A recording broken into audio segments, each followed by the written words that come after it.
So I'm gonna talk to y'all while I do my dishes. And so it's been a rough day. I am tired, but the show must go on, right? There's still things that have to be done. And sometimes we take the easy road out, right? We are tired, and so we don't want to do anything. We say, okay, I'm tired, and you don't keep your word to yourself. And so this will decrease your confidence if you don't do what you said you were going to do. And for me, I'm going to move y'all back just a little bit. For me, the most important thing we can do is to keep our words to ourselves. And it doesn't matter. We're going to be tired. We're going to have rough days. We're going to have days we want to quit. And you just got to keep going. And what I know for a fact is the time in the evening, if you work an 8 to 5, the most precious time that you have is your own time, and it's in the evening. So you have to make sure that you put yourself first. And if you put a job first, you need to have make sure that your time in the evening is yours and that you're doing things that you want to do that's going to add value to your life. It's nothing worse than giving somebody 40 hours of your week, and then in the evening you cheat yourself out of the most precious time that you have. So you have to make yourself do what you know you need to do. And let's just face it, none of us want to come home and do what we need to do. We don't. We want to sit in front of the TV and watch a movie, eat bonbons. But the reality is we have responsibilities. And if you have a dream that God has given you, you need to be working on that when you get home. If you want it to happen, now if you want to make an excuse, have an excuse, then that's cool. But if you want to accomplish the goal or dream that you have, you got to put the work in when you're tired and exhausted and upset and frustrated, overwhelmed. And so just to be thinking about is how important it is that we fulfill the destiny that God has given us. We're spending way too much time helping other people fulfill their dream, but we're not spending any time working on our own dream. And sometimes we think we're the only one. We think that everybody else started on their dream yesterday and they accomplished it today, but that's not the reality. The reality is people have been working on their dreams for years. And I love to talk about Kevin Hart, because Kevin Hart, it took him over a decade to get to where he is. And so we can easily be mad at him and say, okay, he's making millions of dollars, but the truth is he paid the cost to be the boss. He did all the work. He just kept trying. He just kept going. Even, I'm sure, when he didn't want to, he just kept going. And so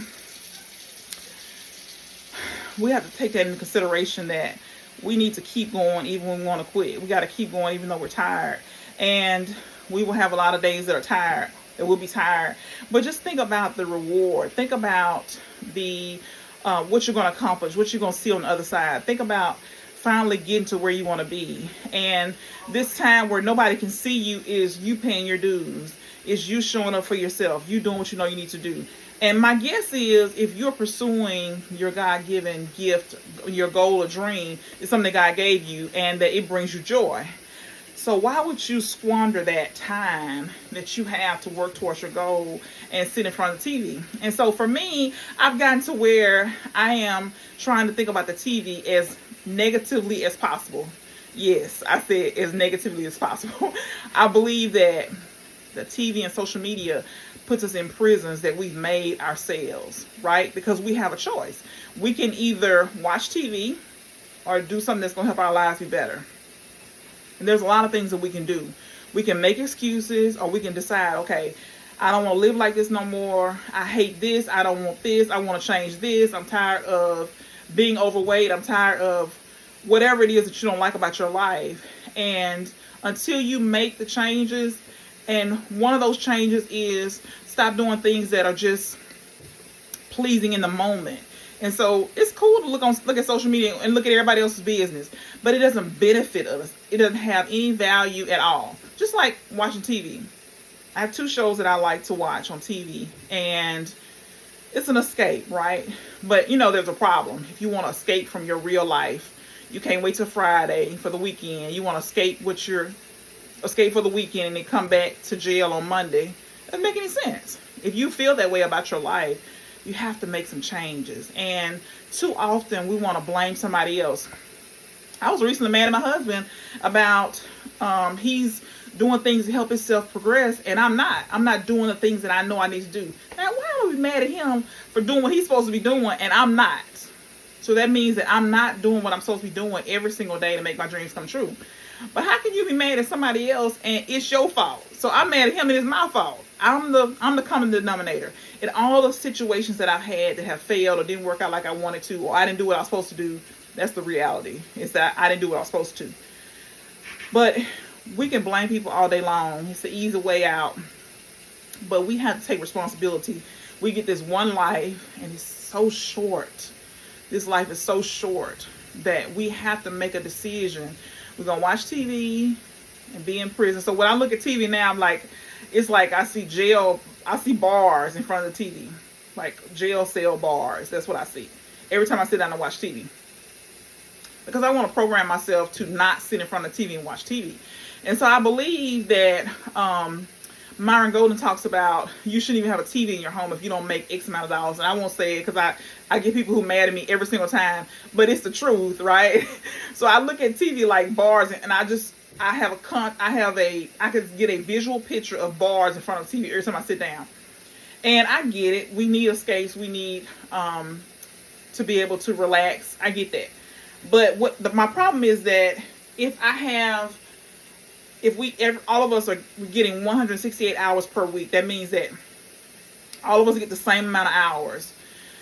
And then we have people who have done phenomenal things. They have overcome insurmountable challenges. And then we're mad at every single year because we're not doing what we need to do. We have the same goals over and over again, but we're not doing what we need to do to accomplish them. So when we have these 168 hours, we take 40 hours away for work. We take another 56 hours away for sleep. And we have this 70 hours. So we have this almost 2 times the amount of time that we have at work in our free time. We can do at home whatever we want to, 70 hours. And then we get upset at other people because they have accomplished what we want to accomplish. And the only difference between us and them is that what we do with our time, what we do with our spare time, what we do with our time we're not working. And until we change what we're doing with that 70 hours, and I get it, right? Yeah, families. I told y'all I have 5 children. I have 2 children still at home. And, my life is crazy. I'm married. Things are busy, right? But if I don't change what I'm doing with those 70 hours, then my life is never going to change. I can blame everybody all day long. I can, and I have. But the reality is, if I don't do something different with those 70 hours is a lot of time. 70 hours. If I don't do something different, then my life is not going to change. And so we have to get to a point where we say, okay, these things that are obstacles for us. So social media used to be an obstacle for me because I was nosy. I wanted to know what everybody else was doing. And I wanted to see what was going on, right? You find out when people are getting married or people getting divorced or people, whatever they're doing. They wrote a book. All these different things. They passed away. There's a reunion. You find out, you feel like you stay connected if you're on social media. But the reality is that social media steals our future. It keeps us from our destiny. It keeps us from accomplishing the goals that we have. It keeps us from making the money that we want to make. It keeps us in bondage. And that's the reality of it all. That's it. I mean, until we say, okay, I'm not saying you don't have not to get on social media. That's not what I'm saying. I'm saying do what you want, right? I'm just saying that we all have 70 hours. We all have an extra 70 hours that we can do whatever we want to do after we work 40 hours and sleep for 56 hours. We have this 70 hours left that we can do whatever we want to. Until we do something different with that time, until we spend some of that time pursuing our God-given talents, we're going to continue to build other people's dreams. We're going to continue to be unhappy with our lives. We're going to continue to be overweight. We're going to continue to work at places we hate, places that steal our joy, because we haven't taken responsibility for our own future. So just something to be thinking about for yourself is, what are you doing with your 70 hours? What are you doing with your 70 hours? And like I said, I think that television and social media are okay in moderation. I think you have to decide to be in control of your time. And sometimes we're not in control because we're exhausted, right? We're overwhelmed, we're frustrated. But what I think about is, all the people who were exhausted and frustrated just like me, all the people who have more children than I do, that are married, that work 2 jobs and still pursue their goals and dreams. They just want it better. And so that's the thing we have to consider is, do we really want it? And sometimes I think we don't really want it, or we want it, we don't want to do the work, or we want it because somebody else wanted it for us, but we don't really want it because we never put in the work. We never sit down and say, okay, what does it take? What do I have to do? What are the things I need to do in order to change my life?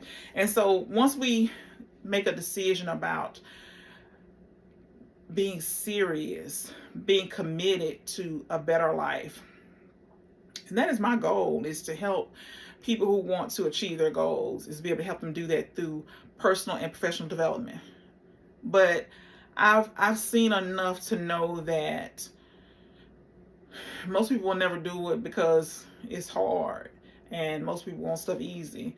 We are this microwave generations of people who want it fast and easy, and it's just not, it's not gonna happen. I mean, I see people all day long taking shortcuts, and they're mad because they can't get to where they want to be. They're mad because they don't have 2 nickels to rub together, and they don't realize that everything counts.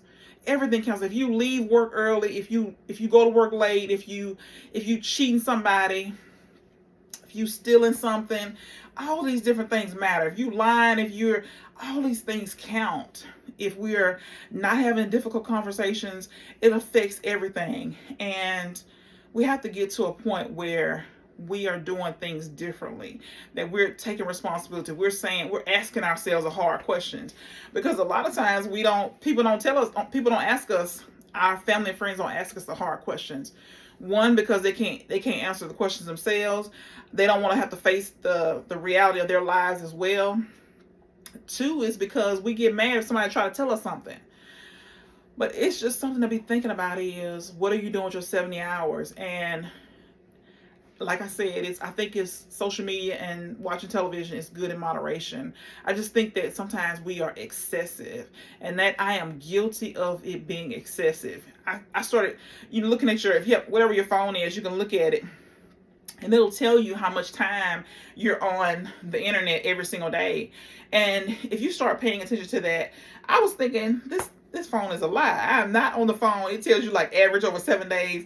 I'm not on this phone an average of 3 hours, average of 5 hours. And then I start looking at, in the evenings, I start looking at from say 5 to 8 or 5 to 9, what was I doing? Where was my time going? And I found out that I'm actually sitting in front of the TV. And I can make excuses, but the reality is, if you sit in front of the TV from 5 to 8 or 5 to 9, then you can't expect your life to change. You got to do something different. So what are you doing with your 70 hours? And are you willing to make some changes to get to where you want to be, using those 70 hours that we all have, and we get to decide what we do with that time?